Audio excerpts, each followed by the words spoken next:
Honest food series part 2 ಅಲ್ಲಿ ನಾವು visit ಮಾಡಿರೋ place Sadhyam veg restaurant in Kuvempu Nagar and ಸೋನೋರು ಫುಡ್ ನೋಡಿದ ತಕ್ಷಣ ಖುಷಿಯಾಗಿ ಹೇಳಿದ ಮಾತುಗಳನ್ನ ಕೇಳೋಣ.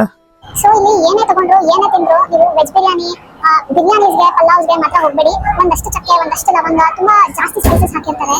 ಲೈಕ್ ಸ್ಪೈಸಸ್ ಮಿಕ್ಸ್ ಚಕ್ಕೆ ಲವಂಗ ಏಲಕ್ಕಿ ಮರಾಠಿ ಮೊಗ್ಗು ಆ ಥರ ಏನಿರುತ್ತೆ ಅವು. ಆಮೇಲೆ ನಾನು ಗೋಬಿ ಆರ್ಡರ್ ಮಾಡಿದ್ದೆ ಸ್ವಿಗ್ಗಿಲಿ. ಇಲ್ಲಿ ನೋಡಿದ್ರೆ ಗೋಬಿ ಮಂಚೂರಿಯನ್ 100 rupeesಗೆ ಇದೆ. ಸೊ ನನಗೆ ಆನ್ಲೈನಲ್ಲಿ ಸಿಕ್ಕಿದ್ದು 130 rupeesಗೆ. ಸೊ 30 rupees ಡಿಫ್ರೆನ್ಸ್ ಇತ್ತು ಆನ್ಲೈನ್ಗೂ ಆಫ್ಲೈನ್ಗೂ. ಸೊ ಇಲ್ಲಿ ಬಂದರೆ ನೀವು just breakfast dosa items idli items meals ಆ ಥರ ಟ್ರೈ ಮಾಡಿ. ವೆಜ್ ಬಿರಿಯಾನಿ ಮಾತ್ರ ಟ್ರೈ ಮಾಡಬೇಡಿ. ಸೌತ್ ಇಂಡಿಯನ್ ಮೀಲ್ಸ್ ಮಾತ್ರ ಬ್ಯಾಲೆನ್ಸ್ ಇತ್ತು. ಸೊ ಸೌತ್ ಇಂಡಿಯನ್ ಮೀಲ್ಸ್ ತಂದಿದ್ದೀನಿ. ಆಲ್ಮೋಸ್ಟ್ ತುಂಬ ವೆರೈಟೀಸ್ ಆಫ್ ಫುಡ್ ಇದೆ. ಟೇಸ್ಟ್ ಮಾಡಿ ನೋಡೋಣ ಹೆಂಗೆ ಕಾಣಿಸುತ್ತೆ. ಪ್ರಿಟಿ ಗುಡ್, ಚೆನ್ನಾಗಿದೆ. ಟ್ರೈ ಮಾಡೋಣ. ಈಗ ಸ್ವಲ್ಪ ಆರೋಗ್ಯ ಏನು ಮಾಡೋಕ್ಕಾಗಲ್ಲ. Overall meals is good, you can by.